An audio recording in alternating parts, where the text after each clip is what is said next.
Excellencies, distinguished speakers, moderators, participants, ladies and gentlemen. To mark the commencement of this seminar, we are very much honored to have keynote speech delivered by Minister of Finance of the Republic of Indonesia. I am very pleased to invite Her Excellency Sri Mulyani Indrawati to deliver her keynote speech.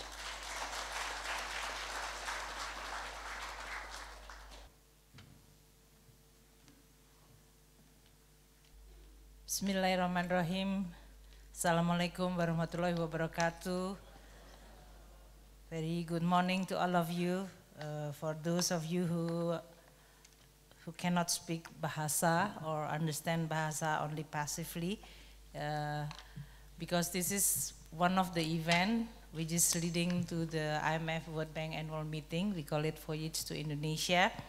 Although this is in Indonesia, and I can see that majority of the participants is actually Indonesian, but we are going to use English anyway. So I would like to welcome you all, for those of you who's not from Surabaya, to this Voyage to Indonesia seminar on women participation for economic inclusiveness. The topic which is very dear to my heart, and this is also following a very consistent policy that we would like to promote more on a gender equality and women empowerment. As I mentioned, that this is part of our program to host the IMF World Bank annual meeting in Bali, October 8th to 14, 2018. Government of Indonesia, Ministry of Finance, as well as Central Bank are actually want to create more involvement of the stakeholder in Indonesia about this annual meeting by conducting many seminars and conference. Among others is the one that we are having today.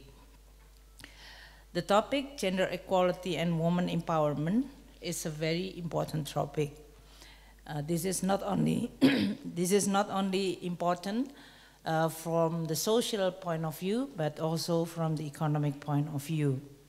Before I address that, I would like to update you with the economic situation in Indonesia. First, if we look at the growth, global economic is actually showing a recovery. It is projected by the IMF to grow by 3.9% this year and next year. But the situation is changing in 2008. I'm sorry. The expansion of many of the economy is not even. It's okay, ma'am. It's not even across the country, especially in major economy, which is suffering from the global economic crisis back in 2008. The recovery is actually becoming uneven, especially with the most recent development in economic and policy, especially in advanced country. We are seeing a recovery from many advanced countries, but others is actually holding back. The most recent development in the policy related to the trade, as well as the normalization of the monetary policy, especially in the United States, following a very strong growth in the second quarter, has created another new uncertainty under this normalization process. I actually just arrived back from the G20 meeting in Buenos Aires, Argentina, last 2 weeks. There, the discussion about international trade and financial vulnerability is becoming one of the issues that we discuss that is going to create a downside risk for the global economic forecast for this year. During the meeting in the G20, we also discussed about technology, especially the future of growth, the future of work, as well as the technology that is potentially can affect the financial architecture as well as financial institution, for example, like the blockchain technology. As of Indonesia, Indonesia is able to maintain stability and soundness in our macroeconomic condition. The growth rate for this year is expected to stay above 5%, supported by the recovery in investment and continue strong on the domestic demand. We also, as an open economy, definitely affected by what is happening in the global environment. The prospect of our economy will continue strong, but we are now becoming very vigilant with the development, especially related to the trade policy adopted by especially United States as vis-a-vis to the trading partner. The normalization of the monetary policy that is increasing the interest rate, which affect the global capital flow, especially to emerging and developing countries. On the development side, Indonesia is actually achieving quite a lot of commendable achievement. For the first time in the history of Indonesia, the poverty rate has declined into a single digit, 9.82%. There is a little bit discussion in Indonesia about how we measure poverty in Indonesia, especially vis-a-vis what is actually being published by the World Bank using the purchasing power parity. And I will urge the World Bank to explain to the public about what does it mean to measure purchasing power parity. Because for Indonesia, when we are talking about poverty, with the measurement in dollar, then we are going to connect with the current exchange rate. Let me now talk about the topic that we are going to discuss today. The theme of this seminar, which is discussing about the gender inequality and need to have a woman empowerment, is very timely. All of you maybe has already heard about the World Economic Forum 2017 Global Gender Gap Report. This report mentioning or reporting that gender parity in the world is more than 200 years away, meaning that for the world to have a gender parity, it will take 200 years. For those of you who women and have a daughter, have a granddaughter, maybe not even in your daughter time and your granddaughter time, to actually enjoy the gender parity. This is maybe not shocking for all of us who actually seeing this as more like a normal norm, a norm which is we are all seeing every day. But what is actually at the cause of this gender inequality? For many countries, gender equality, and I'm talking about many countries, not necessarily always a poor country in this case or developing country, but even in a very advanced, mature country, gender equality means economic loss.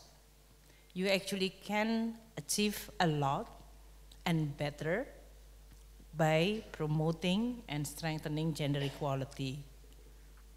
For the poorest country, if we look at the maternal mortality, they are still remain unacceptably high. Many women still lack access to basic reproductive health services. Women labor force participation, as one indicator of gender equality, is also has been stagnated or even slightly fallen in some places. Women remain half as likely as men to have a full-time wage job. The woman is not necessarily that they are not doing any job. They are actually doing a lot of work, but they are not registered as having a job in a formal sector. Domestic work has not been seen as actually a work. In many countries, women face legal and social barriers that prevent them from owning or inheriting assets, for opening bank account or accessing credit in their own name. Female-owned businesses are generally smaller, with fewer employers, and they are more likely to be home-based. According to the United Nations Women's latest report, it is shown that women are more likely to live in poverty, in extreme poverty, than men. The gender gap in poverty for those who live less than $1.9 a day, this is the World Bank measurement, again using $1.9 a day, is not to be converted with the current exchange rate, but with the purchasing power parity. Ibu Vivi Alatas can explain very skillfully and easily about this purchasing power parity. But gender gap in poverty, that is those who live below $1.9 a day, is as high as 22% during the woman's peak reproductive years. This is especially because women will be very difficult to reconcile their responsibility as a mother, usually when you call about reproductive, with juggling on pursuing the job outside the house. So for many women, this is more like a natural constraint, and that's why from the public policy, it's becoming very important. If you are going to be able to lessen, you cannot prevent women to become pregnant. They are become a mother, but you can lessen the burden for the woman so that they are going to be able to continue playing a role as a mother, but also continue working.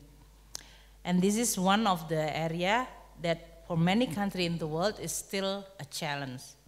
Even in the United States, the maternity leave, is it unpaid or unpaid? I don't know. I think this is one of the issues in the United States election when Miss Hillary Clinton tried to say that if she was become a president, this is going to be one of the issues. I think even in many advanced countries, you still cannot enjoy paid leave while you are pregnant or while you are delivering a baby. You can still work when you are pregnant. So gender inequality has suppressed the development potential of countries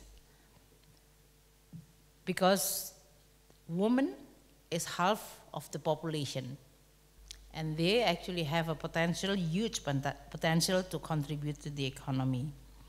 One of the World Bank study released in 2018 showing that the loss in human capital wealth due to gender inequality is estimated around 160.2 trillion US dollar.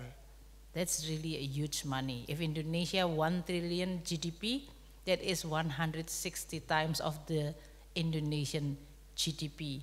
That is the loss of the world GDP when you are not empowering and not really providing an opportunity equally between men and women. The loss in human capital wealth, which is very staggering, is certainly need or raise a lot of concern. This is, for all of us, the human capital wealth is going to increase by more than 21.7% globally, and the total wealth can increase by 14% if the gender equality can be established. So a lot of study, I think, has already shown for the economy and for the country, for even at the very micro level that is company or even society in general, when you have a much more equitable and equal between men and women, I think the country is going to be much resilient, the companies better perform, and the society, it's much more just and inclusive that will create more productivity. So for all of us, this has become one of the issues that need to be addressed. Giving women the ability to fully and genuinely participate economically, socially, and politically without being discriminated on the basis of their gender is not only good and right from the morality, but also from economic and for the resilience of the society. Achieving gender parity, we need to implement gender sensitivity early in our policy deliberation. The data and the fact presented need to be valid, accurate, and comprehensive so that the needs of men and women can be mapped. And this is one of the most important work now. I know that many at the international level now starting by collecting data so that you can really present what is being lost, what is the potential. Gender parity is also an integral part of sustainable development. We need to ensure that equal representation of women to achieve an optimum state of prosperity and welfare, because this is good for the whole society. So what is going to be the strategy? At the global level, improving opportunity for women and girls is become not only a moral issue, but development issue. To make a more equal world, we can implement some strategies, among others, by reducing maternal mortality and closing remaining health and education gap, creating more and better jobs for women and for men, closing gender gap in ownership and control of key assets such as land, housing, technology, and finance, and also enhancing women's ability to make themselves heard and direct the course of their own life. So these are all the strategy which is very important. But to make this strategy work and successful, we need a strong collaboration among government, international institutions, civil society organization, private sector, as well as other related stakeholders. A key agenda that should be resolved is about data gap or statistic, particularly a vital statistic, asset ownership, time use, labor, health, welfare, as well as uptake of financial services. It is very obvious that with the data gap, which is particularly very acute in many countries, especially the developing country and poor country, that is hampering us to then understand about the issue and also constraining for the country to develop a strategy to address those important issues. So for many countries now, we start by collecting data by design, recognizing the gender issue, using a gender lens from the very beginning. So if we are talking about global problem in gender, what is look like for the Indonesia? For Indonesia Gender Parity Index, that is the ratio of girls to boys used to measure gender equality in school, Indonesia make a promising progress. Our GPI for primary education enrollment is 0.973. That is almost 1-to-1 ratio of enrollment in primary school. So basically almost all girls and boys have the opportunity to be enrolled in a primary school. That is really good for Indonesia. But even better, the index improved for secondary as well as tertiary education. This is showing that there are more and more women than men enrolled in high school and above. And usually women can actually pursue education because they usually, in Indonesia we call it more focused, they are less distracted than boys, and they usually have a much better GPA, at least in my time. I know that that is the case because I think one of the articles that I read when I was in Washington Post, showing that you really have a much harder time to make boys concentrated on academic. And that's why there is a discussion about how the curriculum should actually recognize the gender differences between boys and girls in terms of pursuing academic. Boys usually is much more active physically, and they cannot really have a focus, and especially now with many of the gadgets, it's getting even harder for them to focus. I think the girls is also distracting a lot. But this is one of the phenomena. If we are talking about gender equality, should not only talking about girls. In this case, we should also recognize the difference between boys and girls, and women and men, of course. From the Human Development Index, however, the woman in Indonesia is still below that of men. The Human Development Index for women in Indonesia is only 0.66, while for the men is higher, that is in 0.712. UNDP data in 2016 also show that only 50.9% of women participate in the labor force. This is, if you compare with men, 83.9%. Usually in Indonesia, when women is not working, they are not become a social issue. They are you working? No, I'm not working. That's not become a problem. But it's for a man, if it is not working, then they become many of the social optic as well as pressure. And that create disincentive for women not to pursue career. If you look at the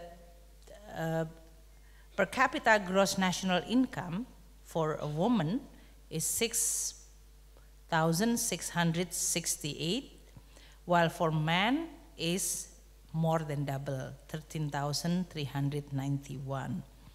So this is showing that when they are coming to school, the children in Indonesia is almost equal, primary, secondary, tertiary. But then when you are talking about labor force, they drop. Only 50% women working. And if you talk about even wage and salary, they actually also are suffering from another discrimination. For Indonesia, as a country with such a very diverse ethnic groups, culture, most of the culture in Indonesia is patriarchal society. The patriarchal structure places men at the top of the community ladder, which means for a boys and a man, they have more right and benefit than women. I think the excuse is because the men protecting women, while the fact is women actually taking care and protecting men. The structure creates an additional obstacles for women to enjoy equal opportunity. In this regard, Indonesia needs to continue to adopt gender-sensitive policy, starting from the early childhood phase and lasting through schooling and workplace. The government, under the leadership of President Jokowi, has introduced policy to further the cause toward gender parity. We will further promote policy to improve equal opportunity for girls and women. At the same time, society as a whole needs to push for and advocate gender parity to especially the younger generation, so that they feel that the equality is there and there is no really both norm, social, cultural constraint for girls and women to pursue their objective in life. In political area, equal representation between men and women in parliaments also need to be further promoted. The lack of women representation in parliament also can result in a policy which is not gender sensitive. When you have more parliamentary member is a woman, we do hope that they are going to bring more gender perspective in policy from the very upstream level. Most policy which is actually not discriminating, but they call it gender neutral. But gender neutral in a setting which is not equal is becoming not just. So sometimes we really need to tilt the balance, not sometimes, most of the time. And that's why sometimes when we discuss about policy, we feel that, oh, we are not discriminating between men and women. I think many of my colleagues, which is mostly men, they are jokingly say, well, you all women usually ask for a gender equality, then fight with all of us. This is equal opportunity. Hello? From the very beginning, it's not equal. So you're actually asking for the equal opportunity at the last part. It's not going to provide what you call it an even opportunity for both gender side. So that's why for those of you who become a leader, be sensitive on that issue. When policy in your institution saying that we are gender neutral, it's actually you are not creating the same equal opportunity, because many women face more constraint than men until they are achieving their even certain level of career. And that's why we really have to be working very hard, and this needs a lot of discussion. I know because I was in international organization like World Bank, when the World Bank tried to have what we call it the management level. They have at least 35% of women at the level which is high enough above the manager, that is director and a vice president.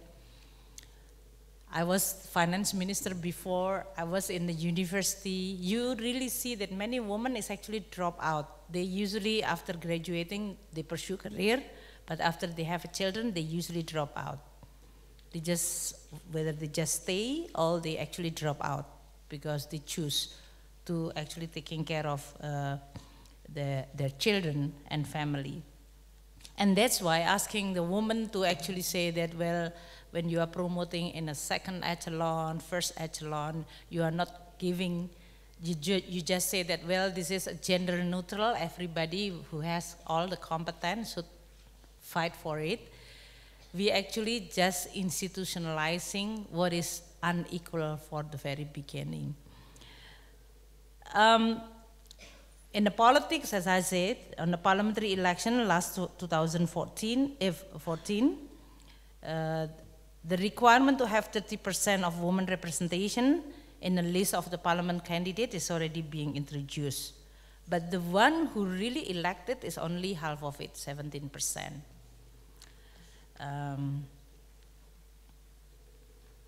So that's why we really still need quite a long way to go. At the executive level is also the same. In the Ministry of Finance, my first echelon, I bring the 2 women in my first echelon, which is only how many, Pak Busit? 14. 2 out of? 2 out of 18. Yeah, that's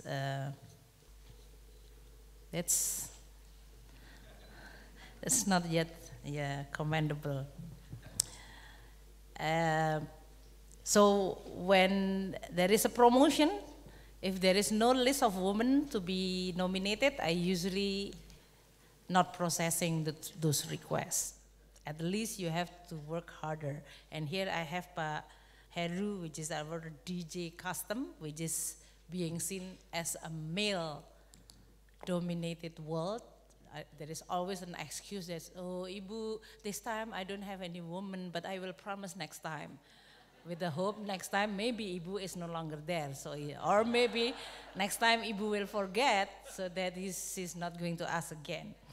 I think everybody always have an excuse that they don't have enough pipeline. But I have to be honest, that is exactly when you say that you don't have enough pipeline, it's because this the dropout ratio, especially in a very critical year of women, when you call it in the reproductive time. And that's why for many institutions, if you really serious to make sure that the diversity in your management as well as your team, you really have to work hard in making sure that the woman will be able to do their natural responsibility, that is being pregnant and delivering baby and taking care of baby, including breastfeeding, without being an excuse that will constrain them to work. So maternity leave, breastfeeding room, a child care, which is close to the office, is becoming very important. I think for that, Indonesia still need to work harder and institutionalizing that. We, of course, is going to have Ibu Menteri Peranan Perempuan, Empowering Perempuan, Bu Yohana, that is going to explain more. But it doesn't mean that the responsibility is only under her. For many other ministry, we actually can adopt and even can push this agenda forward or even more powerful. So for me, I think personally, it's really something that we will continue to learn further. I saw a book in the table in which the IMF even now have the gender equality in the fiscal. I think that is something that I'm going to read and see. Maybe many of them is already being designed in our fiscal policy, but I know that fiscal policy actually playing very important role in actually pushing this agenda forward. For us, of course, the one that we are trying to do at the Ministry of Finance is developing what we call it gender responsive budgeting to address gender bias and discrimination. I really have to commend my team in the Ministry of Finance who introduced this. They started by actually tagging the budget, those which is benefiting, or this is gender neutral, or this is actually still gender discriminate. This is a good starting, but we cannot just actually stop short in just tagging the budget.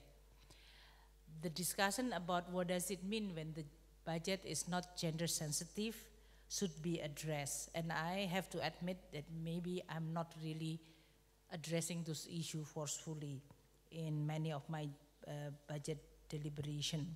So I will promise you that by asking and inviting me to come to this kind of forum, you always remind me that Ibu, you should do more. I think that's fair enough. Because I think the first that addressing the statistic is good.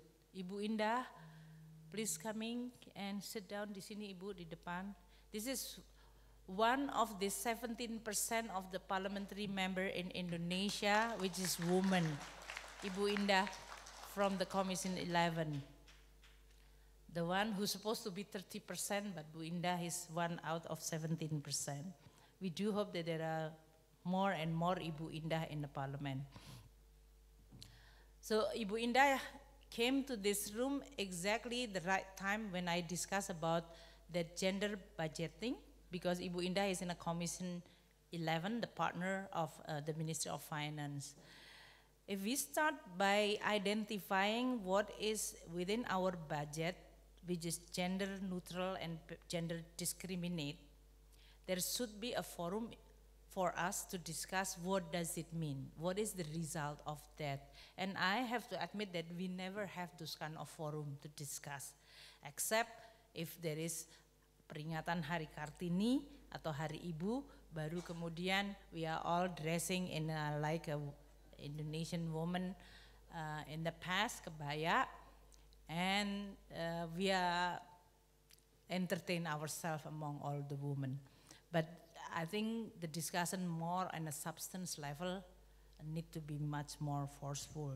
So I will urge my own team, in this case at the Ministry of Finance, but also invite Ibu Indah as my partner in the Parliament. Maybe we could bring this issue more visible by discussing about the gender dimension on a budget policy. The last thing that I would like to address is, of course, about the changing technology. We are all know that on all policy level discussion now, the topic about the changing of the technology and the future of work is become a very relevant issue. During the G20 meeting, there is also one session which is also dedicating to address the issue of the future of work. Technology is going to disrupt more frequently, and that will require a policy anticipation and response for all of us.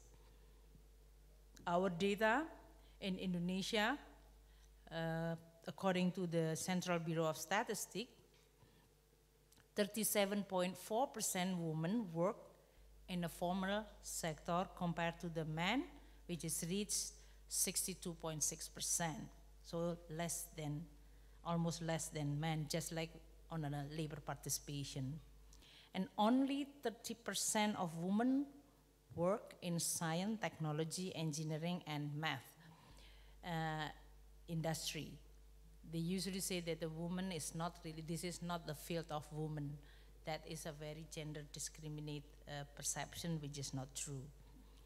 Science, technology, engineering, and mathematics, Ibu Yohana.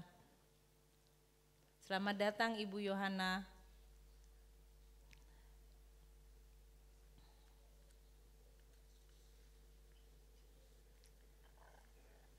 Terima kasih Ibu for coming. So in the area of science, technology, engineering, and math, according to UNESCO's study, Indonesia is still higher than the regional average for Southeast Asia. We are at the 23%, that is the percentage of female worker in the area of science, technology, engineering, and math. This ranking places Indonesia in front of our neighboring countries such as Singapore, Laos, Cambodia, in the ratio of the woman to male worker in the science. I'm sure if we look at the intake, actually woman is not actually inferior in terms of those areas. According to the Ministry of Research, Technology and Higher Education, 8.9% out of 3 million students take math and 9.3% in engineering. That is, woman is quite in minority in that. But more and more girls now taking science, technology, and math subject. This is just to show that the women and the girls, they actually have an equal skills and capacity and potential to pursue the career in this digital era. Education system definitely need to be more recognizing the need of the woman, and students can learn many, including multidisciplinary subject, by introducing the foundational, optional technological courses, as well as the non-technological courses, and that can be provided equally between boys and girls. Indonesia also pursuing more vocational study, and we do hope by designing vocational study there is no built-in gender bias. We usually say that, oh, this is vocational study usually for girls, which is usually hospitality, culinary, and so on. That's excluding a lot of boys or men who actually really love. Today, I think many actually younger men, boys, who actually love to become a chef. And that's why this kind of designing vocational study, which is not really gender discriminate, is very important for Indonesia. Government will focus more on this empowering women in Indonesia, especially under this changing global environment, as well as the more and more role of technology. I would like to close my address this morning by reiterating that for any country who would like to pursue a much more resilient prosperity for all, they need to invest in health, education, and skill training, and give equal opportunity between boys and girls, men and women to participate in economy, to manage the income, to own and run businesses, as well as to benefit for all government policy. Approach as well as intervention to achieve more concrete result to close the gender gap, expanding equal opportunity for all is really needed. And for policymaker, it does mean that first, collecting data, developing policy and strategy, and promoting it relentlessly. The winners in the fourth industrial revolution, which is actually 4.0, will become an economy that embraces the change created by technology. And during this kind of discussion about disruption, in which artificial intelligence and robot is predicted to take over a lot of work, for sure, woman is going to prevail. Because first, robot cannot pregnant and deliver baby. They don't understand how to breastfeed, they cannot express love, they don't have passion and emotion, which is, I think, that is the unique of the human race. So, woman is actually a very important in a humanity as well as in the future of the world, when we are all more and more absorbed by and also dominated by technology.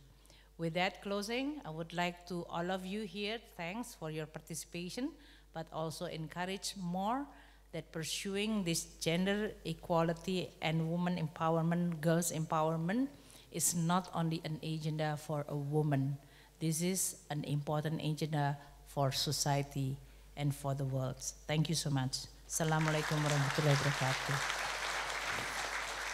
Thank you, Her Excellency Sri Mulyani. Please kindly remain on the stage to open the seminar. I would like to invite the Minister of Women Empowerment and Child Protection of the Republic of Indonesia, Her Excellency Yohana Yembise. Please come on the stage.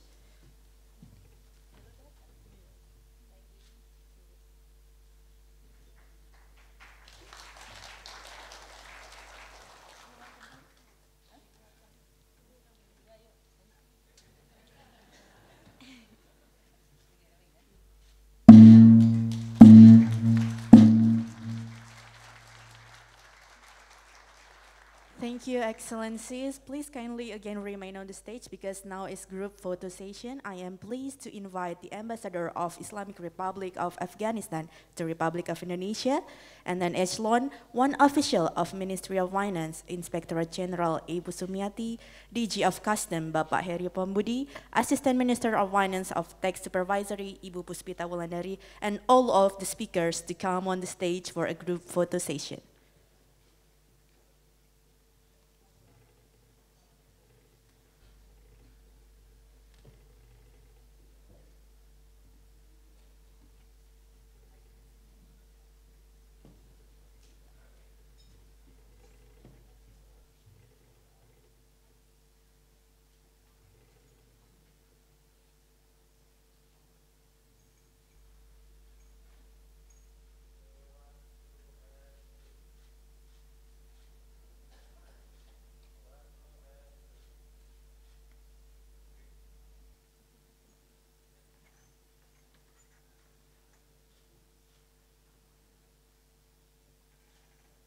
Okay, thank you, Excellencies.